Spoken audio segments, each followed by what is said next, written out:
Hello, this is Martin Warren with another Explorer tape from the laboratory of the Monroe Institute. The explorer you hear on this tape, GLA, is one of our newest explorers.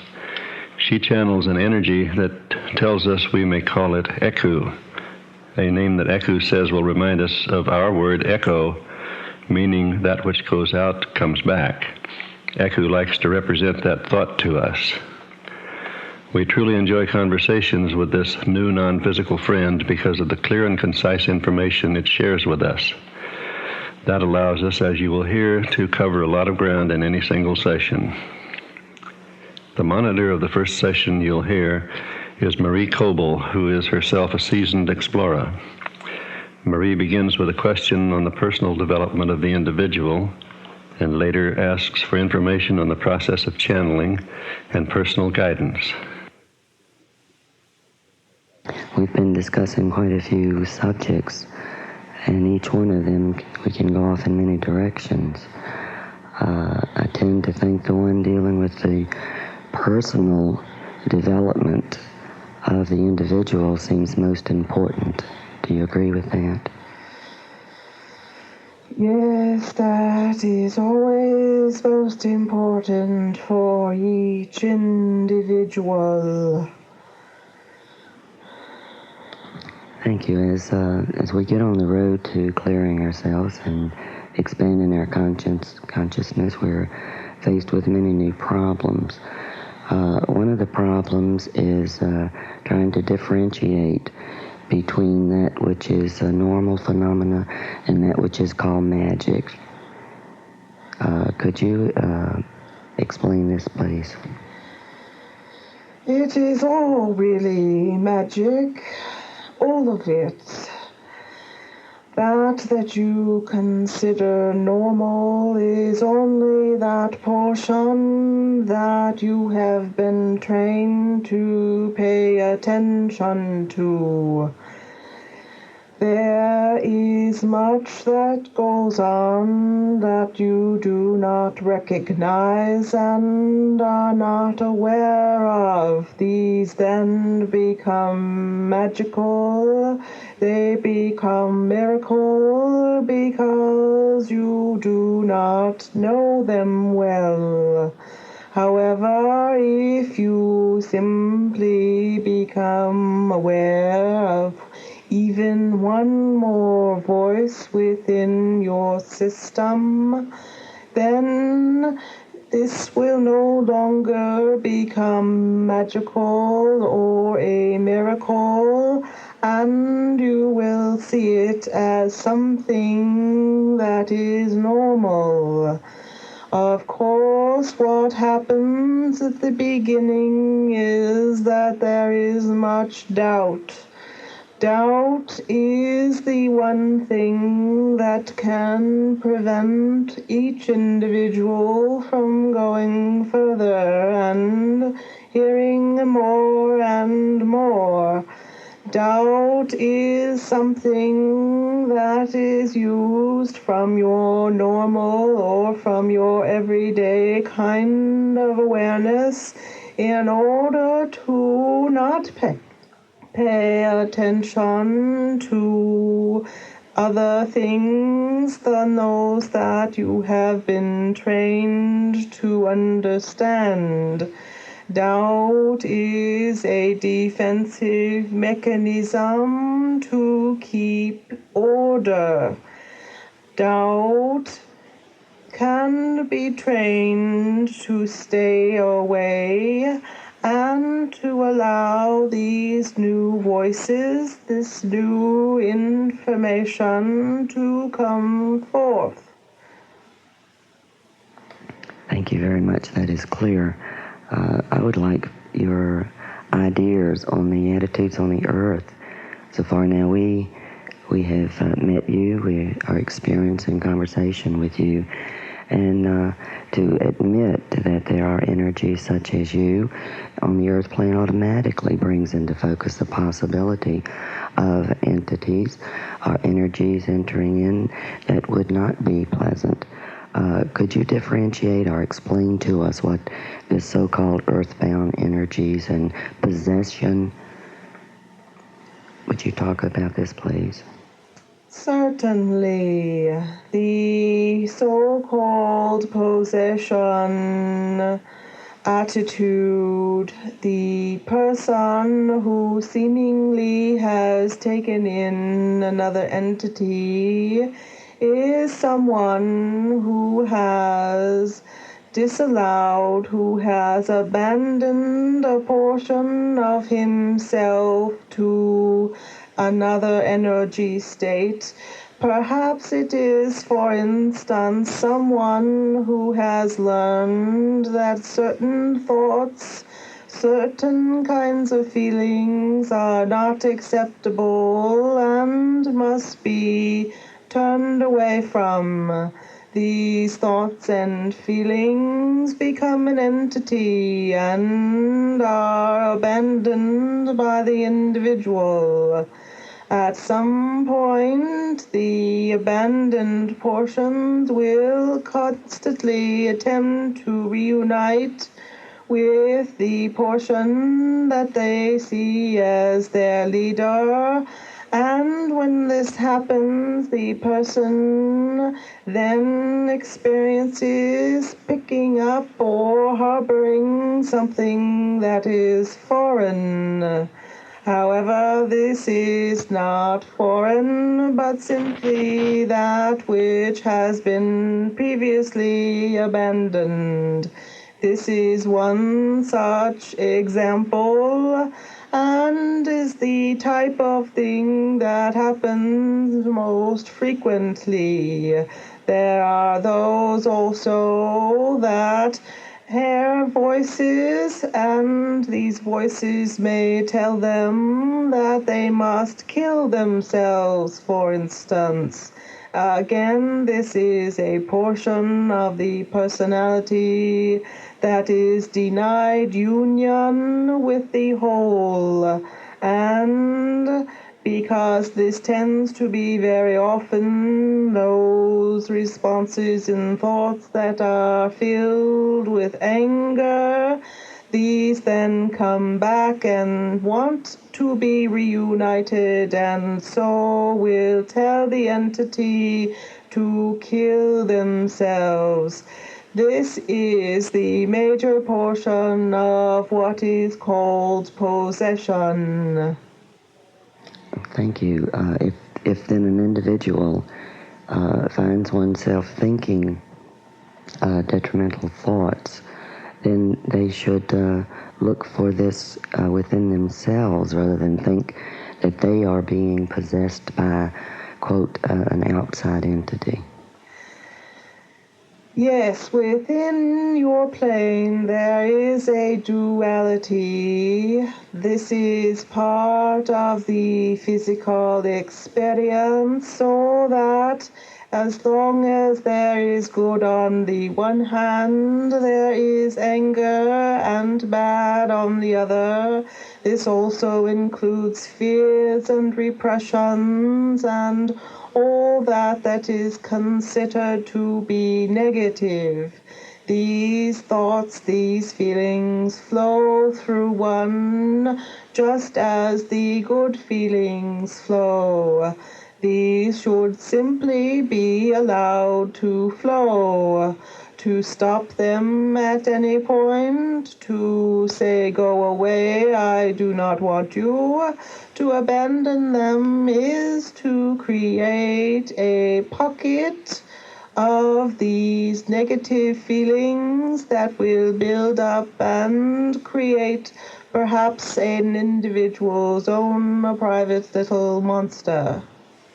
Do I understand correctly then that in this duality we're subject to energies such as yourself and such as thought forms by man, and if that is true, then there's influences. Could you elaborate on that and also bring in how we as personalities on the earth plane influence other physical entities and have them influence us? Energy is always in movement, and as such, The influence that you begin or that another begins continues throughout the universe once the movement has begun. So, between individuals, for instance, if you say to your neighbor that your neighbor does not look very good, does not appear to be up to par, you are giving that individual more permission to perhaps go in the direction of feeling badly. This is one way, or you could say to that individual, you are looking well, and that person can choose to take that and to create a feeling of wellness. Words and their characters have great impact upon the individual as well as upon others. Your world is very much involved with words. You think in words, you put everything together in words. I come here, and the way I communicate with you is within words. These are your structures. This is how you build your world. So that if I need to communicate, this is the method that is the easiest and the one that you recognize more fully. There are other ways of communicating that I can have with you and with this entity, which I do take care of, and that is in ways that do not include words, but include working within the probabilities and utilizing the energies around and in this entity to create states of awareness that will bring about those things that this entity has decided to contemplate and directions and goals that she wishes to accomplish. Thank you very much. Then someone beginning on the path, would it be to their benefit to then place themselves into the most positive areas? I'm speaking of someone who is not clear, as we don't have our full control.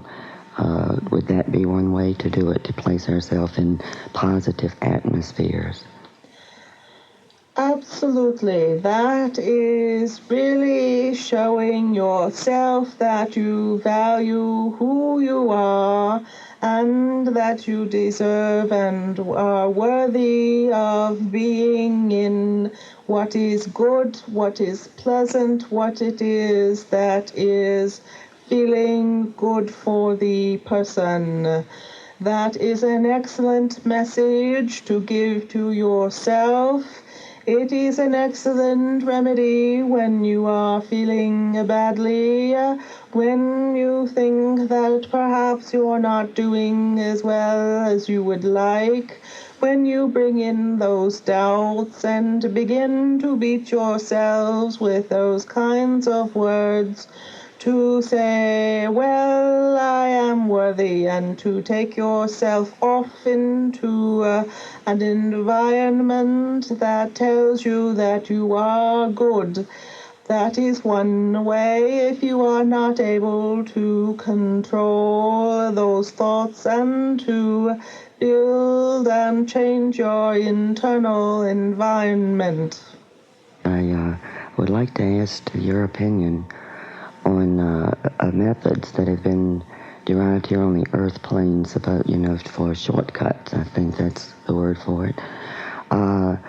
What is your attitude towards subliminal patterns being placed into an individual when they are in the state called sleep, or when that which we know as consciousness is not there. Such tapes, such ways of reaching the individual can be quite helpful, except there is a big problem with this, and that is the subliminal message also, that the individual does not have the power to handle this on a conscious basis. This can be very undermining as well, and can produce quite the opposite effect depending upon the individual, of course. Yes, thank you. I would like to also ask you, as we're on the road to development, and when we are fortunate enough to have our guidance speak to us, such as you are, we're curious. There seems to be two distinct methods of this occurring. In that, in some instances, the explorer is somewhere but is aware of the information in a conscious way. And in other cases, the individual explorers are not aware and have absolutely no memory of the words. Could you explain this to us? This is a choice that the individual makes. It does not depend upon the non-physical entity at all.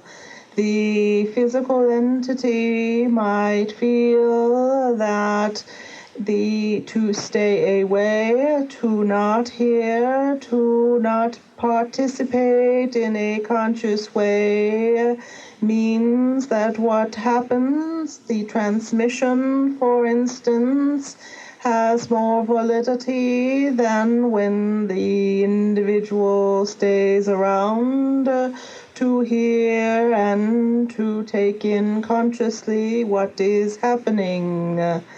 It is simply a way for the person to be more accepting of what is occurring, so that if they indeed are not there, then what is happening is perhaps more real for them, because they can separate the non-physical entity from themselves.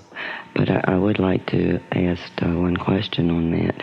When a channel has no conscious memory of it, and the guidance has given much information, is this a type of subliminal information being given to the channel? This can be perceived in that fashion because the entity who remains as the channel certainly benefits on a non-conscious way with the transmission. You can see this as subliminal. The individual then has a particular view of their own power and the power and ability of their consciousness. So this may be perceived in this way. Thank you. I would like to ask your advice on, let's say, a channel who has no conscious memory, and then becomes fearful of what is taking place. What do you have any idea as to what would be the cause of them desiring to do it, having no memory of it, and then having a fear of it? The reason for the fear would be that what is happening is somehow foreign, that it is an invasion and is not part of the individual. All entities do have non-physical persons and help from the non-physical realm, and this is quite natural. However, an individual who prefers not to have a memory sees themselves as closed and not open at all to what is non-physical. This person would then, when beginning to channel, when beginning to receive information, it would be a foreign source, something from outside, and therefore something that could harm that person.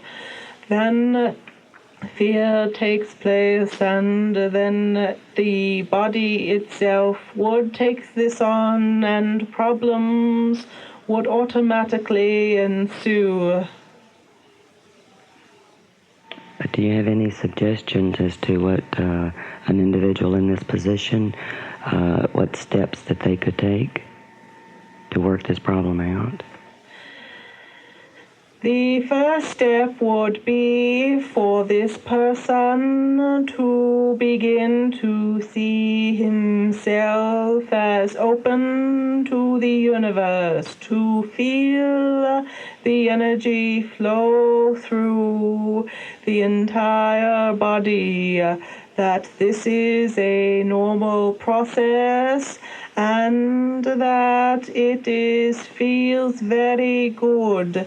Once this begins, and once the person becomes more aware of energy flowing through, not only when this person concentrates on this, but also in other times, then the foreign aspect will not be quite so strong, and the individual will be able to visualize and to create the ability for this non-physical experience to come in and flow through, just as the energy does. When we find ourselves on the path and we have found our guidance and begin to receive instructions from that source, could you tell us then in the road to growth what we have to look forward to?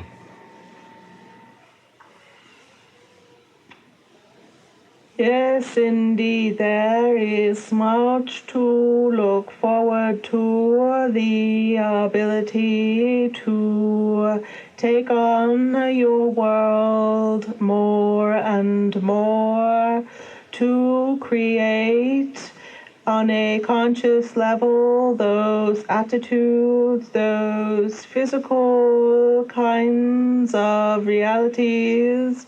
This is what you can look forward to be more of a co-creator, to be much more aware of what it is that you desire to have before you. This, for each individual, is of course quite different. However, the abilities are all latent and are now becoming more excited by the developments of the joining of physical and non-physical energies. Thank you very much. That would denote a change then within the physical, mental, and all the quote bodies of the individual. Yes, indeed, this would be felt on all planes, on the physical, the mental, the emotional, the psychological. On all levels, you would then be working in a very conscious way to develop those attitudes, those physical realities and those psychological states that you so desire. Do you guide your subject? I know you're with her constantly. In certain manners, you give guidance. Now that you're able to communicate in this sense, do you have any special words or intents that you would like to give to your channel at this time? I would like to put into words that indeed her desire and intent to be conscious about creating her reality is coming, and that there are going to be some demonstrations very shortly that she is in the process of working on and planning within her dream state, that I wish to make known to her that there are some exciting and wonderful things that she is working on and will soon make their appearance in physical reality. Thank you. I know she's certainly glad to hear that. In our, again, search for guidance, we know we're all on different rings of the ladder moving up. What should our goal be when we're in the middle and we look at our other brothers and sisters on both sides of us? What should our attitude and intentions be? Those that appear to be a bit more developed than you, and you see them and desire to be similar to them, do not say to yourself, "Oh, I'm not there, dear me." Instead say, yes, that is for me. I too am going to do this. For those that are on a level that is perhaps not as developed as you, you say to them, yes, you shall too develop. You will. It is inevitable, and I encourage you to continue your wonderful work. Thank you very much.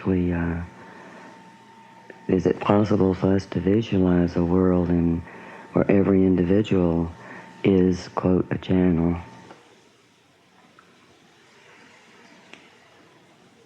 This will someday be quite the ordinary, that each individual will be quite aware and in constant communication with their non-physical reality as well as with the physical. This will simply be taught and will be accepted as part of everyday life. This tends to be the direction on which the evolutionary process is now taking and beginning its leap. Thank you. That really sounds encouraging. Could you give us some visual images on what it would be like to be in a world where everyone was in touch with their guidance and with the unseen world? This will be very different from what you experience, because communication will be on levels other than only in words. You will be communicating with each other on a basis that has something to do with what you now call non-verbal communication, will be more direct and will be the kind of communication that groups of people will come together who have similar intents and will work on projects together. This does not mean that they will be together perhaps in space, but will work together in a non-physical realm. However, be quite aware of this on a physical level to produce new technologies in curing disease, in curing and helping the planet regain its healthy state. These will be the most powerful ways. Also, the development of new sources of energy through minerals and the understanding of sound waves will be an important and everyday part of existence. It will be quite different from the way that you now experience yourself as being totally distinct and separate. In this world that you speak of coming into being, is there anything we can do to hurry that along? In other words, how is the information on the technology given to us? How do we go about tapping into that and getting it started and getting it here now? It is all in the process at this time. The individuals who will be discovering so-called these new technologies are now in the process of joining their physical consciousness with the non-physical, and through the process of intuition and creativity and the work with others and becoming aware that these things will automatically happen. The process is in order. It is taking place. There will be some changes that perhaps are not so pleasant as a birth type of process. However, it is all coming together, as you say, and please do not be so impatient. You are developing that which you need first. Thank you very much. Yes, we do tend to become a little impatient. But just your knowledge of knowing that it's there is very helpful. Oh, yes, indeed. It is all taking place. You are eagerly reaching out for new knowledge. It is happening, and it is at a pace that is quite good, and it shall continue. Thank you very much. Your discussion today on the channeling and personal development has been most helpful. Within these areas we've been discussing, would you like to sum up any attitudes or feelings on these subjects? The thing that I believe I wish to speak to at this moment is the subject of patience. It also goes along with the feeling of well-being and with the idea and feeling of love. Do love yourself. You are exactly where you are supposed to be this very moment. And do not think yourself less or that you are not where you are supposed to be. Indeed not.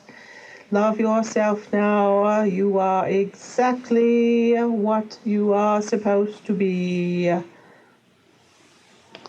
Thank you. That helps all of us. It's been a most interesting discussion, and we do hope that we'll be able to continue this. It's time now for our explorer to come back. So unless you have something else to tell us, we'll say goodbye. I look forward to our next conversation, and until then, goodbye. Thank you and goodbye.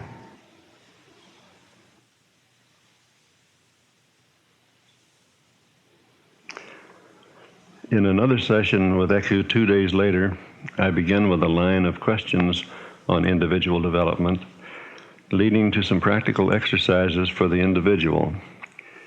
That conversation begins on the other side of this tape. I've been thinking in terms of our individual development,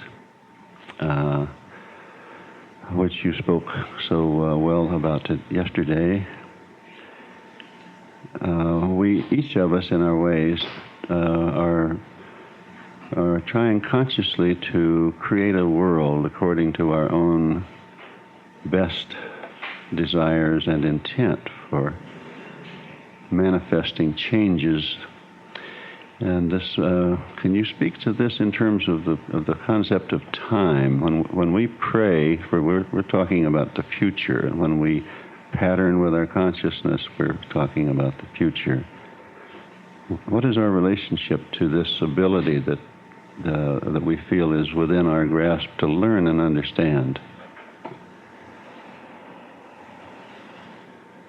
The future is available in this very moment. It is always so. So is the past always available in this moment.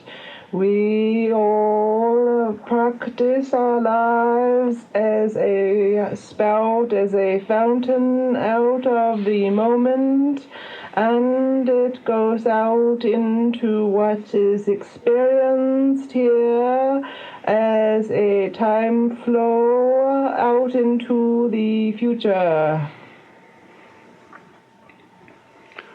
Are there certain forms of this that are more effective or more suitable to our present intellectual and mental state? This is always the case. The individual with the intent and desire, whether clear or not, creates the moment as well as the direction for the future from this moment now. Okay. One of the problems to my mind in my present stage of development is that to create my future would involve my knowing what I want the future to be. It seems like it would be that, and I don't know really what I want it to be. I don't think I understand enough of the big picture to put forms on tomorrow, but I want tomorrow to be something. Right? I have this desire to shape tomorrow for healing and happiness of myself and everybody else. how can we best put that sort of thing into our daily lives as we walk around in practical affairs and things like that? The most effective way of bringing those things you most desire is to hold them within your mind and to charge them with feeling.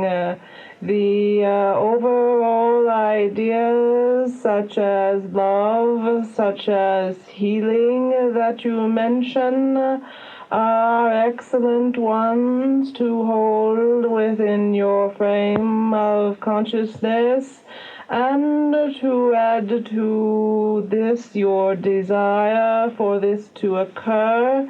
The emotional response is the energy you give to your direction, and then these take place. If you so desire to experience something that is not quite so pleasant, for instance, if you wish to have a rather anxious and unpleasant day the following day, it is quite within your power to hold on to negative ideas, perhaps about a relationship, and then to fire this with fear and worry and anxiety, and this you shall also create for yourself on the following day.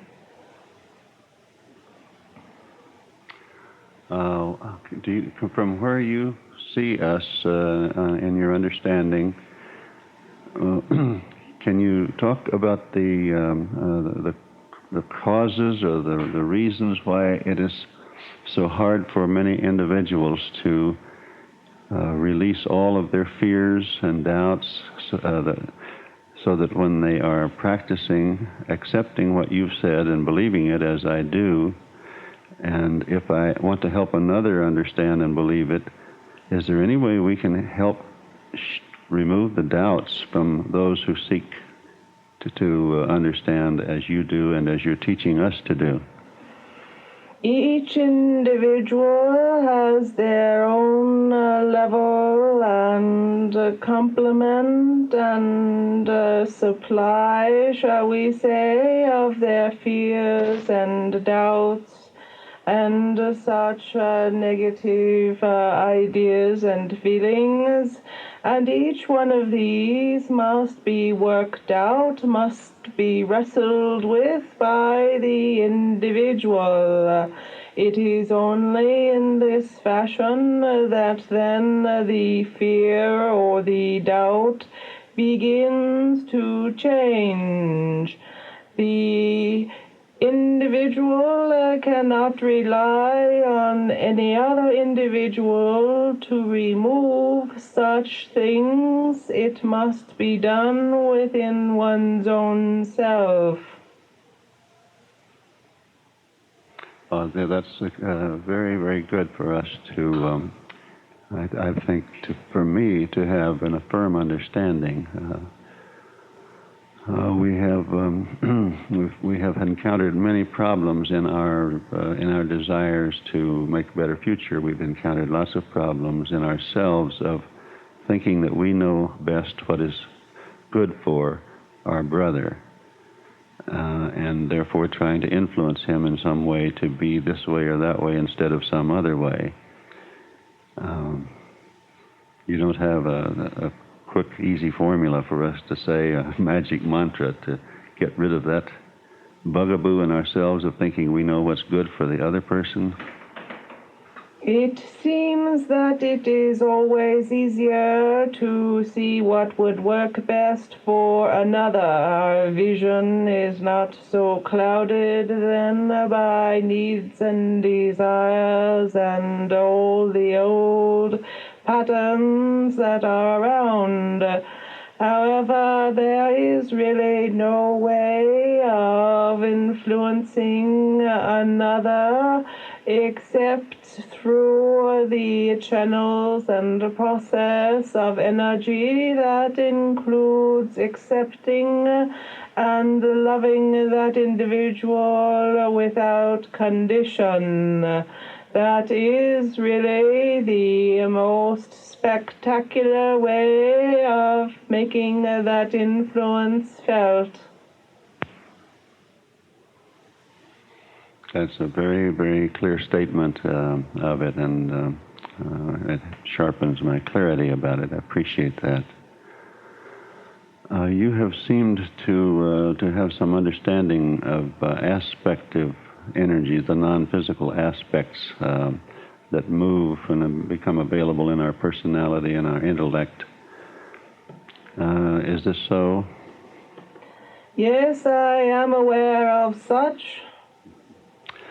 I was wondering if there's a way for us to learn as we look at our own aspects, our individual selves, the aspects that attach to our individuality.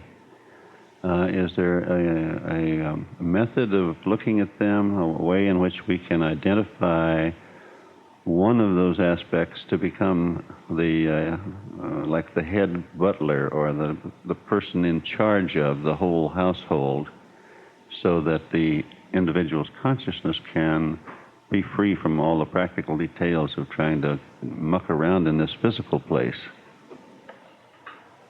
The most effective way of being the leader of the entire self, including all possible aspects, is the individual portion of the personality that says, I love you all.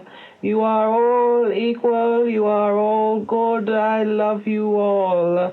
This brings all of the aspects, all portions of the personality drawn into receiving this love, and then will reveal themselves to the personality without fear.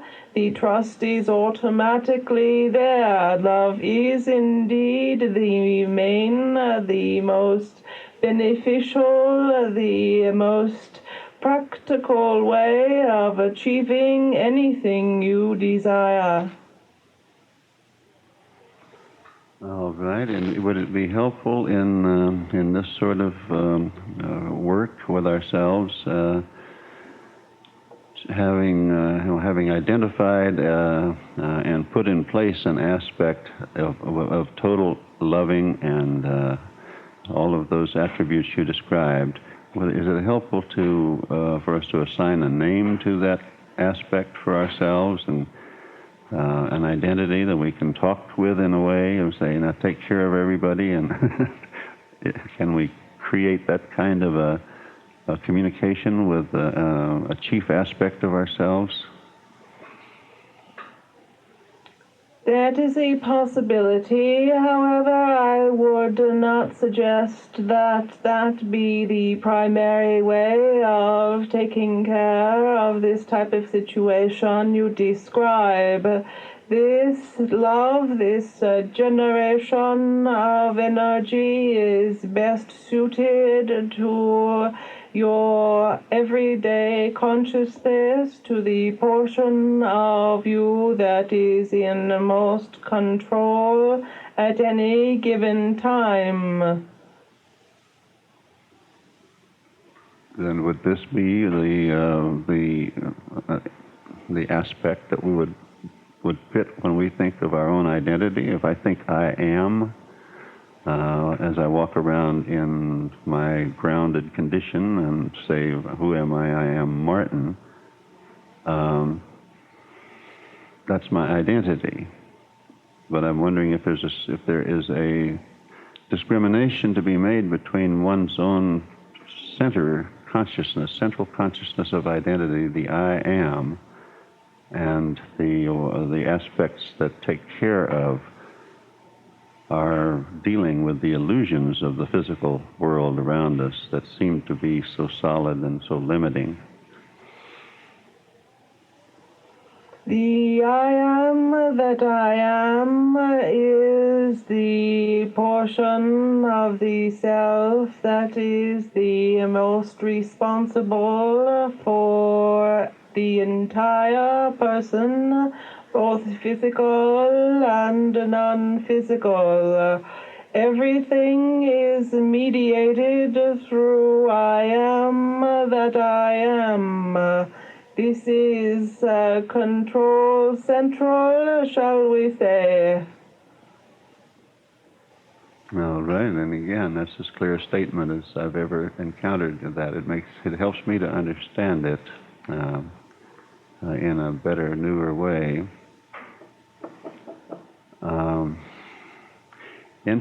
Back to the manifestation topic we were talking about, the shaping of tomorrow. So many of us are focused on the material world and are learning that that's all right too.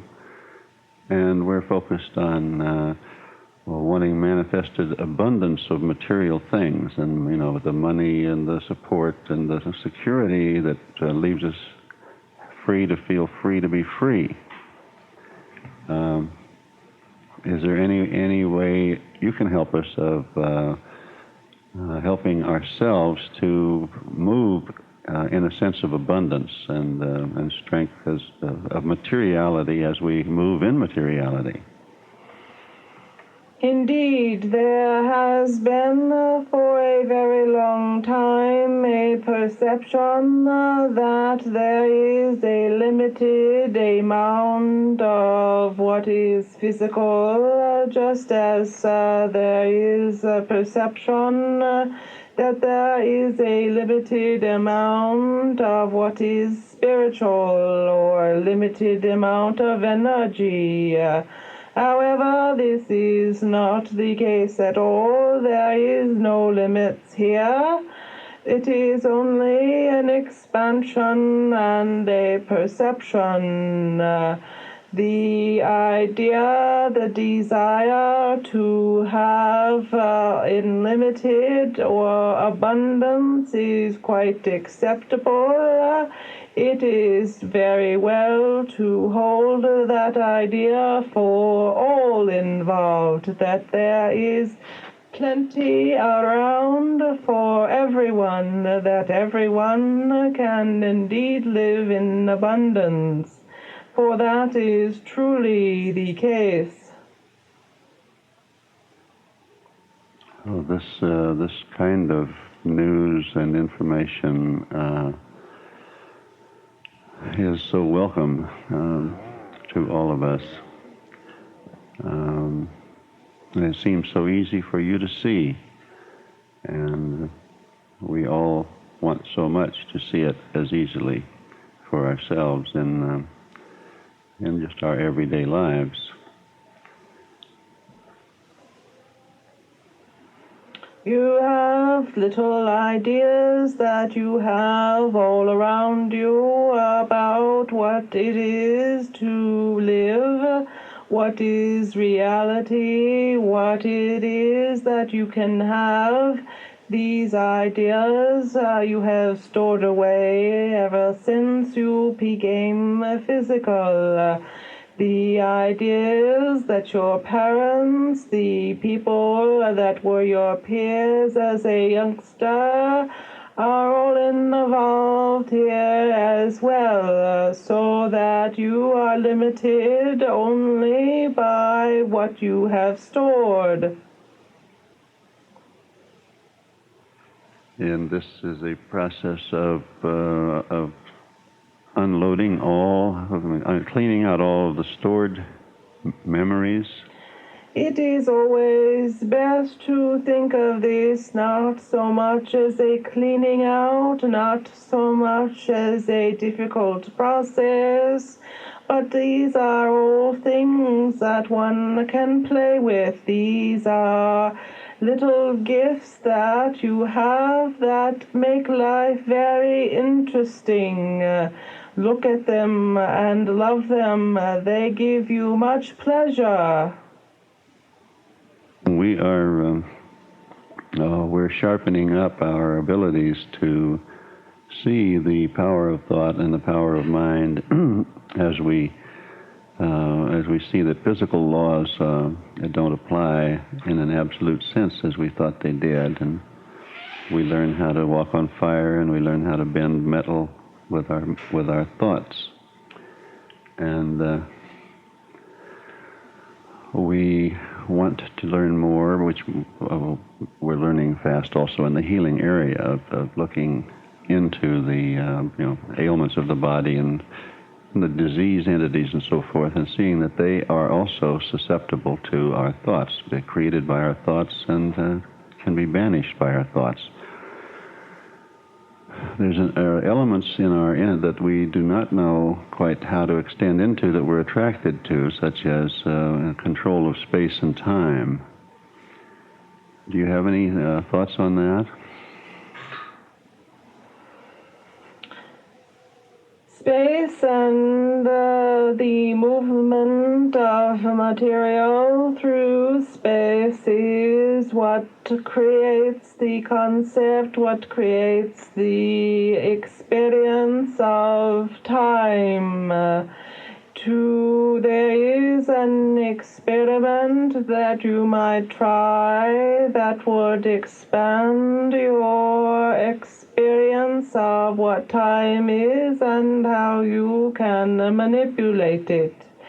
If you take a clock and put it in the front of you, if it has a minute hand, and relax and send your consciousness elsewhere, perhaps somewhere that you are very comfortable, and while you are there and are comfortable, then very calmly open your eyes and look at the clock. You will discover that time has stopped, that the minute hand either moves very slowly or preferably moves not at all. The time that you are away is stopped.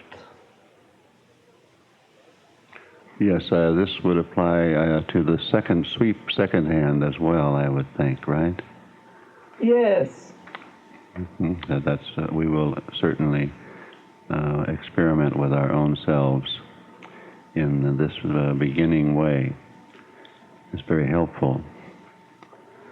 The slowing of processes is an important one to many of us, and also the speeding up of processes to others of us becomes important.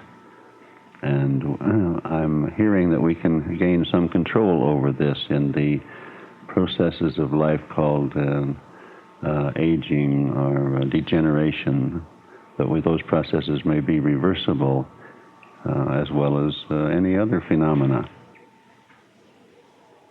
Yes, indeed, they are. This is truly a challenge you have marked out for yourself. The cells within one's body hold on to memories. They remember what you believe aging is all about. If it is in a particular manner, they will follow your instructions, and at various points in your body will have stored such appropriate memories to discharge certain substances at the appropriate time and to stop others. This is a process you have been involved with since you began your physical journey. Yes, I understand, so that we should have no doubt that we understand and no doubt that we know, because we've already demonstrated that we're doing what you describe, that we're in control of these processes, consciously or unconsciously, all the time. Yes, this is the case. Now, if you wish to change this, then you must seek out an idea that you hold and have held since you have been a child, for instance, about what aging is. And if you become acquainted or reacquainted with this idea, you will find that you have stored it in a particular place within your body.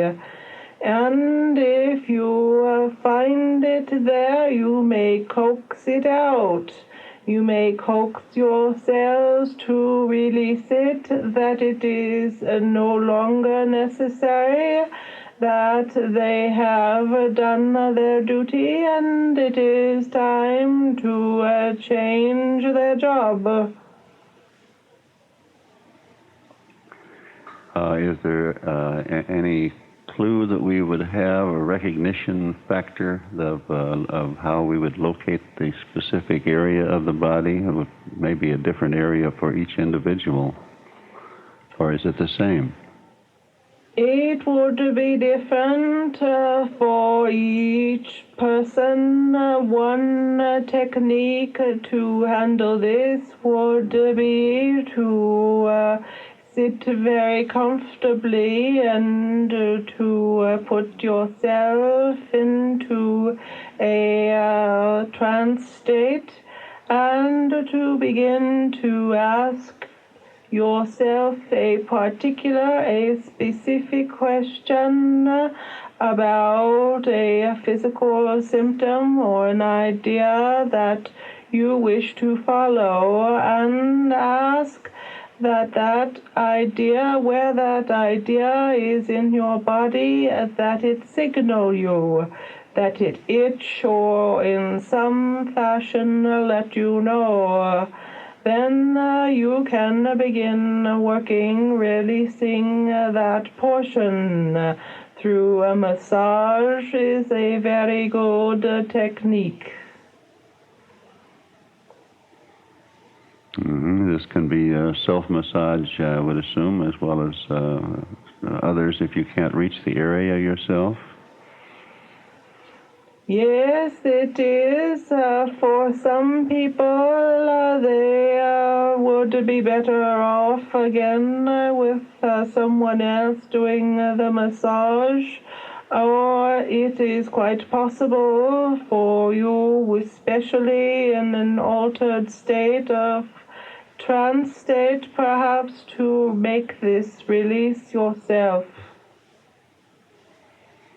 Thank you. That's you always offer options that are feasible, and we bless you for that. I wondered if you could comment a little bit about the message that we've been seeming to get here, to keep focused on it can be expressed in about three ways: to stay focused on spontaneity within the present moment, and to keep focused on total trust in the process, which would result in a state of mind on our part of allowing everything, allowing everything to be as it is. That sums up kind of a goal focus I've been hearing. Can you comment about it? Yes, indeed. These are very important elements of the creation of every moment. There is the spontaneity that is quite the factor that is involved with every moment and its creation.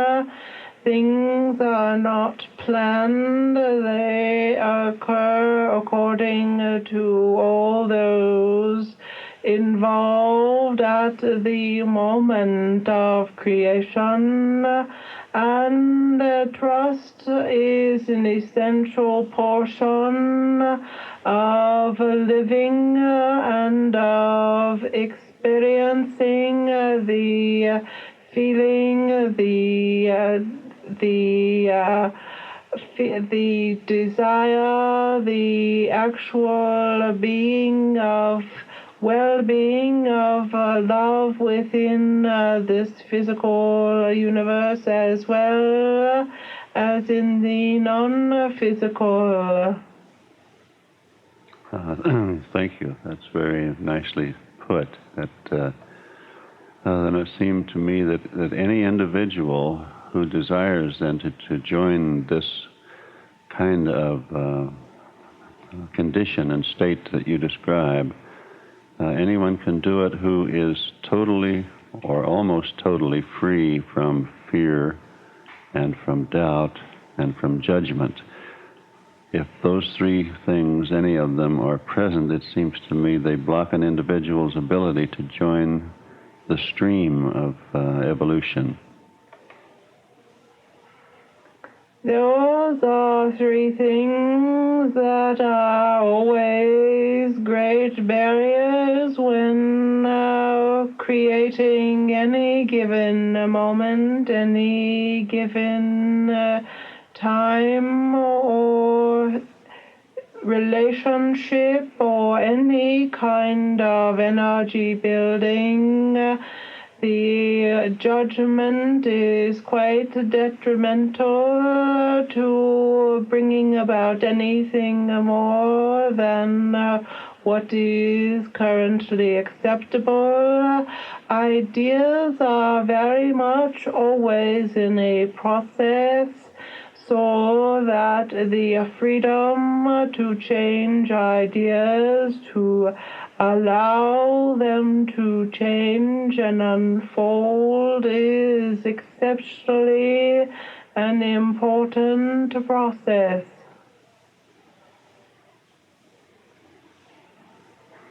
Well, again, I thank you for your answers. They are heartening and affirming. We don't wish to bring this to an end, but we have a back-to-back appointment with another explorer, and our time span is running low. Do you have a comment to leave us with between now and the next time we join with you in our time frame? I have enjoyed tremendously the conversations, the questions, and my answers here. This has been a very rewarding dialogue. I wish to thank both of you for your delightful questions and for helping us develop here. I look forward to when we may do this again. Yes, it's a marvelous transaction. If you enjoy it, it makes it perfect. We look forward as well. And we'll see you soon, talk with you again. Indeed, it will be like the blinking of an eye. Goodbye. Goodbye. So there you have it, another small segment of the vast amount of information presented to the Institute through the laboratory in a variety of different forms. Please realize that the Institute takes no official stance regarding the validity of the metaphysical or philosophical content of any explorer material. Our intent is to share this information with you and allow you to decide for yourself.